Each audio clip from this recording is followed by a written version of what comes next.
Hey guys, I just wanted to record this really quick. I'm going to start trying to do a few more of these just to kind of give you a different point of view because it's just seeing some of the kickback we get and some of the reasons. It seems like more people want to respond back with their feelings. They have feelings of this. They think they're worth this. They think, agents are underpaid. These are all feelings. I'm trying to use facts. I don't really go off of feelings because that really is not how you build a business. You can't really build a business on feelings. I wanted to share this. This actually, and me and this agent here are going back pretty, very professionally. So it's been a very good conversation back and forth. But he did highlight something, and I wanted to point this out. So he's once again, kind of reading my post thinking that I'm talking that agents aren't worth it, right? Because of the grind. He said that sounds fair on paper. The numbers I had basically showing um, something on a post from a couple years ago. Um, but he's basically trying to say with lead gen, insurance, software, compliance, all these things have inflated and our expenses are high. I take some exception with that as well because to the consumer, they don't care about your expenses. That's a you problem. They don't care about your expenses. There's 100% brokers you can go to and save. So if you're on a 70/30, 60/40, you're on a team, there are ways you're paying a lot of commission out to your brokerage, out to your team. There are different levels of ways that you can save money on this, right? People can hire an assistant or you can hire virtual assistants. I'm in 60 MLSs and I literally pay for one. You can partner with different partnerships. You can do a lot of things. There are people who know how to scale better than you. There are people who know how to run a business better than you. There are reasons things are high, and then there's some people might run their business more efficiently or have a different business model, a more modern business model. But what I wanted to highlight is I have created my own. I don't really share this, but I have created my own charts and graphs to know that things are high. So when I talk to people, I'm not just talking about my feelings, I'm talking about actual stats. One of the reasons I complain that realtors are overpaid, so when you get these coaches or somebody, or last week, I did a post where somebody says realtors are the most underpaid profession in America or something. Right now, 31.6% across the country, and this varies. This goes from like California, it's really high, to some other places that are low. But on average, 30% when we're at these high peaks of your household income for a year goes to pay the realtor fees on a transaction. So I want you to think about that. Years ago, it didn't. But what's happening is when you look at the actual numbers, which I like looking at numbers, here's the historical trend of commissions across the country, right? From different data. AI creates all this for you, by the way. So if you're not using AI to do that, that's another thing, right? Agents can go through and still be old school doing everything, and then you're not utilizing AI. And there's agents who have the ability and knowledge to use AI. Um, I have a hard time when people just come up with their feelings. Um, Here, household income. Household income has gone up, of course, but look at household income compared to pricing. This is where our pricing is now.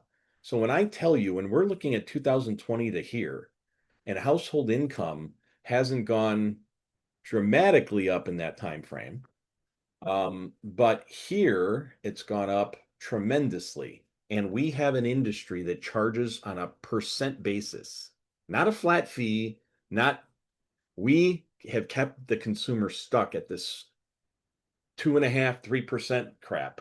And the stats show it here, right? I have the commission trends right here, right? You can see we're on an average, we're going up and down. So as inflation happens, as the price of everything goes up, home prices are going way up. But to the consumer, they're not making more money. And so to the consumer, these fees will look outrageous, just like anything that goes up. If your income's not going up and the price of eggs goes up $1, people freak out and go crazy, right? They go crazy. They go crazy over a 50-cent gas. We are now charging them thousands of dollars more. Consumers know that, they feel it, they've sued us to change, and yet we still have agents that all the time just defend it. And then that's where I'm saying it's gatekeeping. Some agents are worth 3 to 4%, no doubt about it. I know some of them. They worth every penny. But when we're just blanket, just charging what you're charging because everybody's always done it that way. That's what the industry is. That's when I got my license to do that, and you're a brand new agent. I don't know where the justification comes from. And the consumers can see that now. They can see track records, they can see results, they can just Google to see how many houses you sold. So this is part of the struggle I've had. I wanted to share this with you to give you a different point of view. But I'm using real numbers. I'm trying to come up with the numbers. I also have something I created here that kind of shows it per state, right? Um, some of the burdens are unbelievably high. So if we just pick a state like Washington, or not a state, but if we pick Washington, D.C. here, just as an example, it's not the worst. Here you go. This is medium household income, 660, annual household income, 100,000 right here. Medium sale price around 660. All these are data from different government reports. This is from a survey, commission survey that was just done this year after NAR to see where they're at. And what we have is 36% of a seller's um, household income towards the commission to sell their house. Meaning, we have people freaking out over a dollar eggs, over a dollar gas, everything. And yet, we have to work, a consumer has to work 4.3 months just to cover the cost of realtor fees. So when you go on Reddit and you go out there and you actually see people complaining that realtors are paid so much and they're so angry. And most of the agents, I don't even believe, go on Reddit to read it. You guys need to know what's going on. We can't just live in a real estate bubble where you're only talking to other agents who all think you're underpaid. Everybody thinks they're underpaid. I get it. But the consumer has changed if we like it or not. And that's what I'm trying, when in my communications, I'm trying to get that to come across, that the numbers show we're just charging too much. That why we have a system that is based on the percent of the sales price of the home doesn't work anymore. We need people to make a lot more money, or we need the home prices to crash, or we need the commissions to come down to make it more fair. And at this point, it's probably going to, I don't think realtors are lowering their fees, so it's probably going to be home prices. But I don't know, guys. I just like looking at facts, and there's way too many people out there who really care about their feelings of what they think they're worth. And once again, you don't get to declare your worth. That's not that the market declares your worth. The customer will define.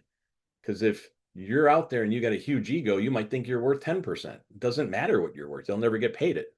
It matters what somebody else thinks you're worth. And that's part of, I guess, the struggle of some of the comments I see. Some of you, this will offend you, and that's all right. Some of you, maybe it'll resonate with you to try to change. This industry needs so much change so bad. And if you just follow what coaches and leaders in this industry are doing, they are in defensive protection mode. It is crazy. All you got to do is just listen to what the consumer wants, and you'll see that we're not serving the consumer anymore.